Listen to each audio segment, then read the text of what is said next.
34তম আমি যি নৱগ্ৰহ মহাযজ্ঞ আমাৰ গন্ধিয়া অঞ্চলত আছে আজি অনুষ্ঠিত হৈছে। ইয়ালৈ আহি যথেষ্টখিনি সুখী অনুভৱ কৰিছোঁ।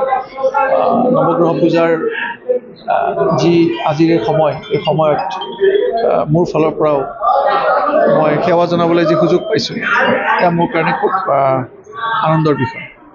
এইবাৰ ভাৰতীয় জনতা পাৰ্টিৰ যথেষ্টখিনি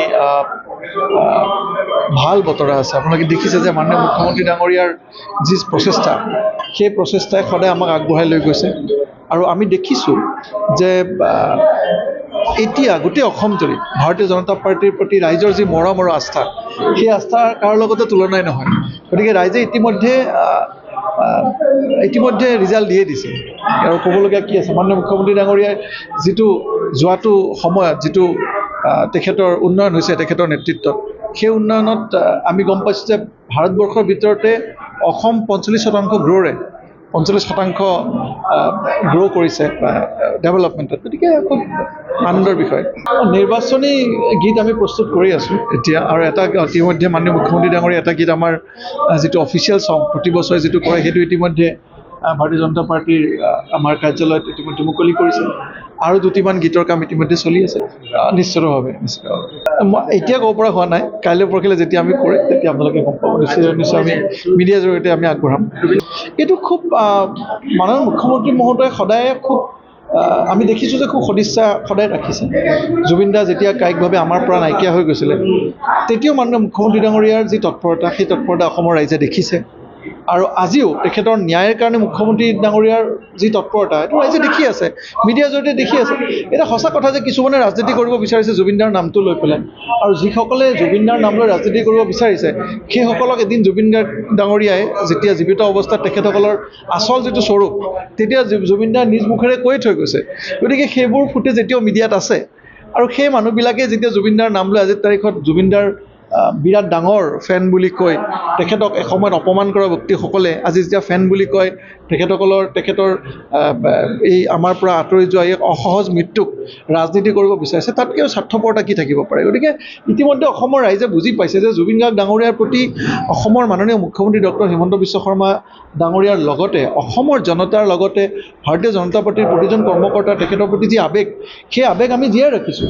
আৰু এই আৱেগৰ কেতিয়াও আমি ৰাজনীতি কৰিব খোজা নাই আৱেগক লৈ। কিন্তু যিসকল ব্যক্তিয়ে আৱেগক লৈ ৰাজনীতি কৰিছে, যিসকল ব্যক্তিয়ে আজি ফাষ্ট ট্ৰেক আদালতত নোহোৱাৰ বাবেও প্ৰচেষ্টা অব্যাহত ৰাখিছে, গতিকে তেনে ক্ষেত্ৰত আমি দেখিছোঁ। গতিকে এই ক্ষেত্ৰত অসমৰ ৰাইজে ভালকৈ বুজি পাইছে যে কোনে ৰাজনীতি কৰিছে আৰু কোনে ৰাজনীতি কৰা নাই। চাওক, বিৰোধী ক'ত আছে? আপোনালোকে যিটো প্ৰশ্ন কৰিছে, বিৰোধী কোন?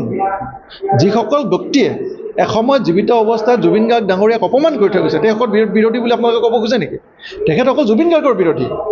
তেখেতসকল অসমৰ চৰকাৰৰ বিৰোধী নহয়। আজি তেখেতসকলে যিখিনি কথা কৈছে, সেই কথা ইতিমধ্যে মাননীয় মুখ্যমন্ত্ৰী ডাঙৰীয়াই সকলো ক্ষেত্ৰত কৰিয়ে গৈছে। আৰু আজি ন্যায় দিয়া ব্যৱস্থাটো এটা ন্যায়ালয়ৰ অধীনত আছে। গতিকে ন্যায়ালয়ে যিখিনি ৰায় দিব, সেই ৰায়ত আমি সকলোৱে মানিব লাগিব। আজি আপুনি চাওক, আজি এটা কথা আজি আমি দেখিছোঁ যে ৰাজীৱ খদিয়া ডাঙৰীয়া যেতিয়া আমাৰ পৰা আঁতৰি গৈছিলে, অকাল মৃত্যু হৈছিলে, তেখেত এজন শিল্পী, তেখেত এজন জাতীয় শিল্পী। তেখেত যেতিয়া নাইকিয়া হৈ গৈছিলে, তেখেত নাইকিয়া হৈ যোৱাৰ লগে লগে একেকেইজন মানুহে কিমান ৰাজনীতি কৰিছিলে। ৰাজনীতি কৰি ৰাইজক এনেকুৱা এটা আভুৱা চেষ্টা কৰিছিলে যে তেখেতসকলে অসমৰ আজিৰ তাৰিখত আটাইতকৈ হিতৈষী মানুহ। কিন্তু আপোনালোকে দেখিলে যে কেইদিনমান আগতে যেতিয়া মাননীয় মুখ্যমন্ত্ৰী ডাঙৰীয়া কিন্তু মাননীয় মুখ্যমন্ত্ৰী ডাঙৰীয়া মনে থাকিলে। এইটো কাৰণে মনে থাকিলে যে মাননীয় মুখ্যমন্ত্ৰী ডাঙৰীয়া ইতিমধ্যে প্লেন কৰিছে যে কি কৰিব লাগিব, আমি তেখেতৰ পৰিয়ালক আমি কেনেকৈ সুৰক্ষা দিব লাগিব। আমি যেতিয়া তেখেতৰ পৰিয়ালক আজি 3য় বৰ্গৰ চাকৰিত নিয়োজিত কৰিলে, কেবিনেট মিটিং পাতি, তেতিয়া সেই বিৰোধীবিলাকে এটা প্ৰশংসাসূলক বাক্য বা এটা ধন্যবাদসূচক বাক্য কিয় নক'লে?